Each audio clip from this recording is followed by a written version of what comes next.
is rarely performed nowadays. Lower section cesarean section, the baby is extracted through an incision made in the lower segment through the transperitoneal approach. So nowadays, most of the cesarean section, they are performed by a lower section cesarean section. So what are the things to be prepared in pre-operative preparation before undergoing the cesarean section? There should always be written informed consent.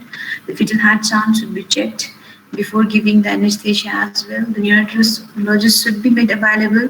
Blood should be arranged and cross-matched. Cannula should be placed in hand, and pubic hair may or may not be clipped. So operating procedure, usually the patient is positioned in dorsal position with 15-degree lateral tilt to avoid the postural hypotension, supine hypotension syndrome. Anesthesia we usually do under spinal anesthesia, but it may be done under epidural or general anesthesia. The incision usually given is transverse or modified financial incision, which is usually 3 cm above the symphysis pubis, and sometimes we give midline vertical incision as well. So in the uterine incision, the peritoneal incision, loose uterovesical pouch, it is cut and transversely across the lower uterine segment with convexity downward, and the lower flap is pushed so that the bladder is pushed down. And usually in the uterus, the muscle is cut in low transverse. Almost 90% of the cesarean section is done by low transverse lower segment incision. The benefits is there is less bladder dissection, less blood loss, it can be repaired easily, and there is complete reperitonization and less risk of scar rupture in subsequent pregnancy, and adhesion is less. So the delivery of the head of the baby, it is delivered by hooking the head with fingers carefully insinuated between the lower uterine flap and the head as shown in the picture, and head is delivered by flexion using palm to act as a fulcrum. So head is delivered by flexion. Then there is subsequent delivery of the trunk, and placenta is delivered by control cord traction as in vaginal delivery. Then uterus is usually sutured in 2 layers, then abdomen is closing layers, and lastly the vaginal toileting is done. Okay, so nowadays the classical cesarean section, it is only done when there is very much difficulty to approach the lower segment and there is presence of dense adhesion, or when there is presence of complete placenta previa, or where there is presence of weak fibroid in the lower uterine segment, so the lower uterine segment could not be reached. In those patients, we go for classical cesarean section. And another one indication is perimortem cesarean section. So when the mother is in the verge of death, and if the baby is to be delivered very quickly, then we go for classical cesarean section, and it is also known as perimortem cesarean section. It is a part of resuscitation of the mother. So what are the difference between classical and lower segment cesarean section?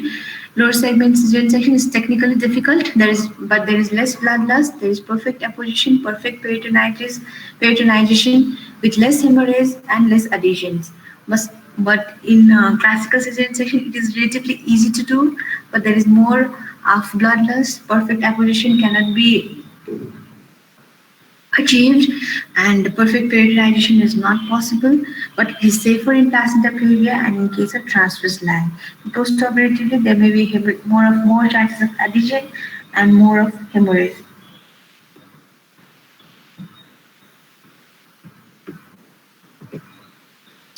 So complication of cesarean section, any operative complication, complication of the operation may be because of the operative procedure itself, or it may be because of the anesthesia. And the complication in cesarean section, particularly, it may be to the mother as well as the baby. So intraoperative complication, sometimes the incision, it may extend laterally to involve the uterine vessels, or inferiorly into the vagina. There may be injury to the bladder anteriorly, bowel, ureteral injury, and there may be hemorrhage.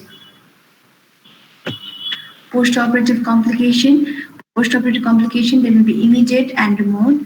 In immediate complication, there may be postpartum hemorrhage, infection-driven thrombosis and wound complication. In remote, there may be incisional hernia, intestinal obstruction, and risk of scar rupture in subsequent pregnancy. Am I audible?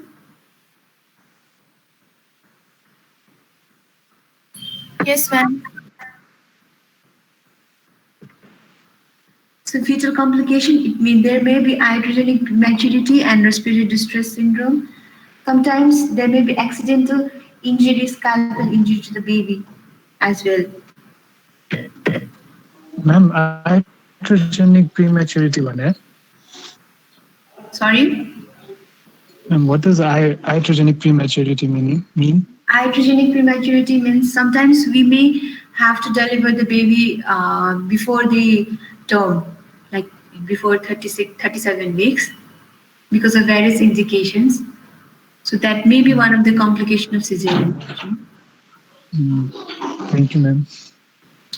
So postnatal care, vital sign and blood should be monitored. Uterine fundus should be palpated so that it is contracted or not. Whether you have to see whether it is contracted or not. Then effective parental analgesics to be given, and patient should be instructed for deep breathing and coughing. Early mobilization, bladder and bowel function is to be monitored. Wound care should be done on the first course of day. Hemoglobin is sent so that to know whether the blood loss is more or not, and then we have to go for breast care and prophylaxis for thromboembolism as well.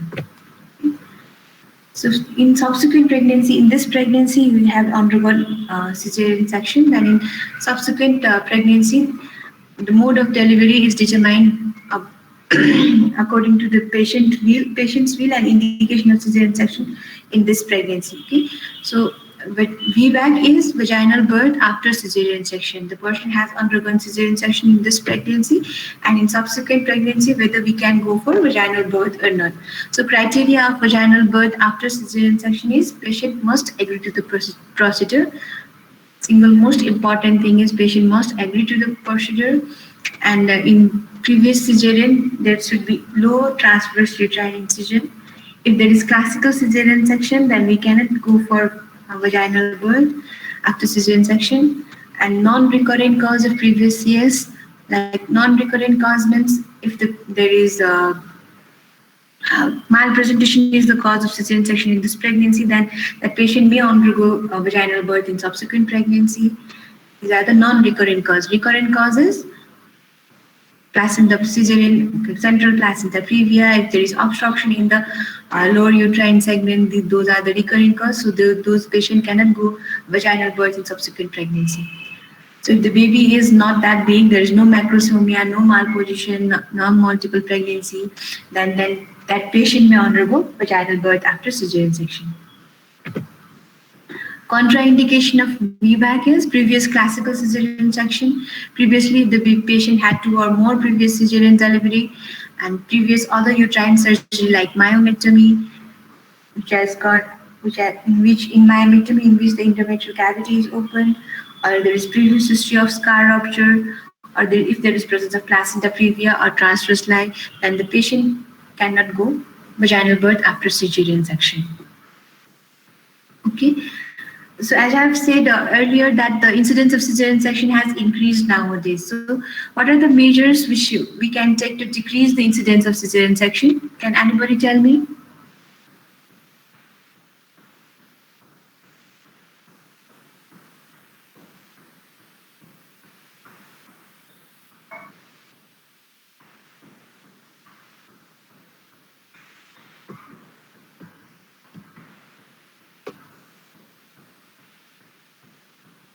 Am I audible?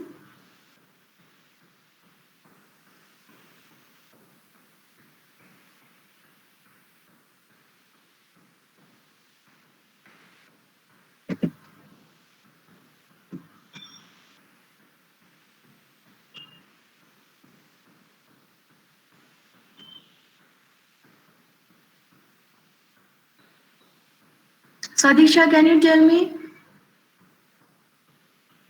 What are the measures to decrease the incidence of cesarean section?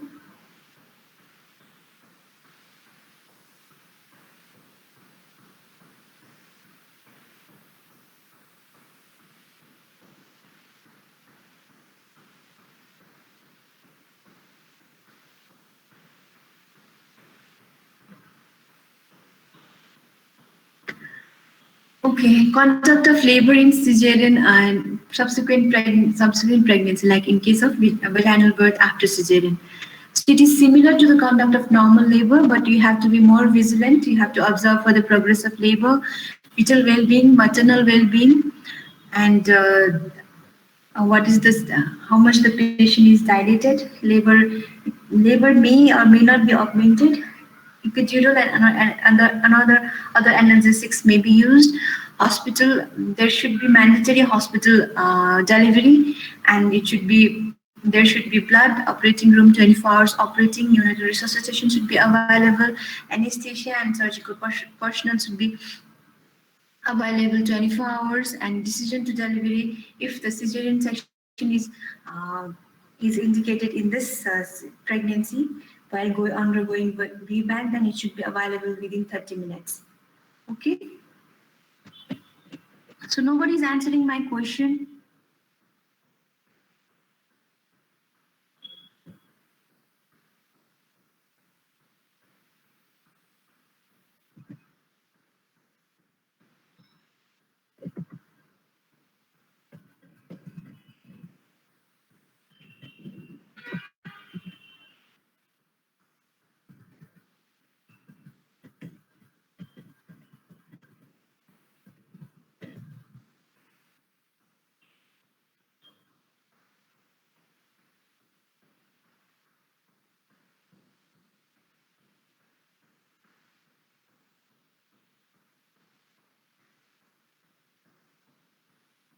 Just tell me your point of view.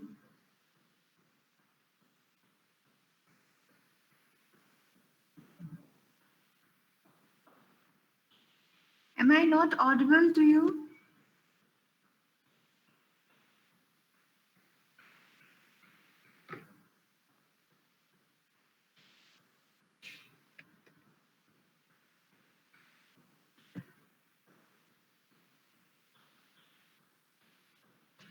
Okay, Anand has said counseling of the mother. That's very correct. Counseling of the mother and continuous support during labor decreases the cesarean section rate to a greater extent. We can support the patient, and we can console the patient so that normal delivery can be conducted. Okay.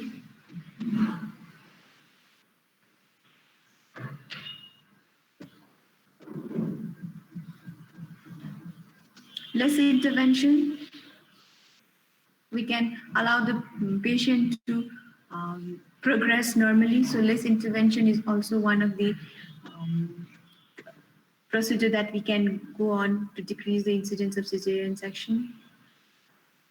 Okay.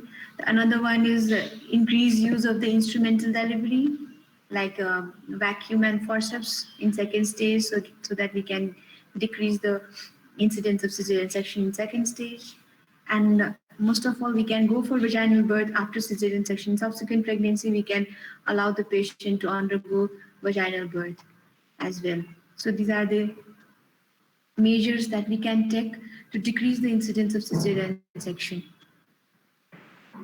Okay. So what are the indication of cesarean section? I've just taught you.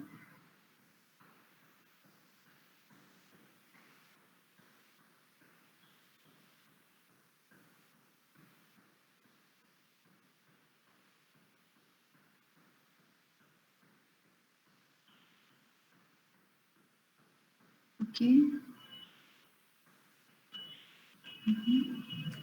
So absolute indications are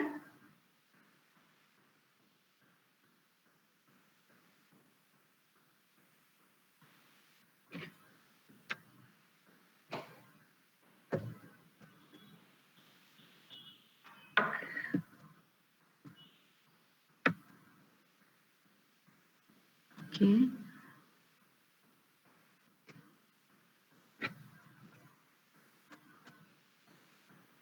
So in cesarean section, you can get like short notes about indications and indications of the cesarean section, then why the cesarean section rate is increasing, or you can the questions may be difference between the classical cesarean section and lower segment cesarean section.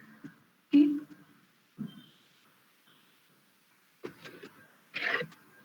So thank you, class.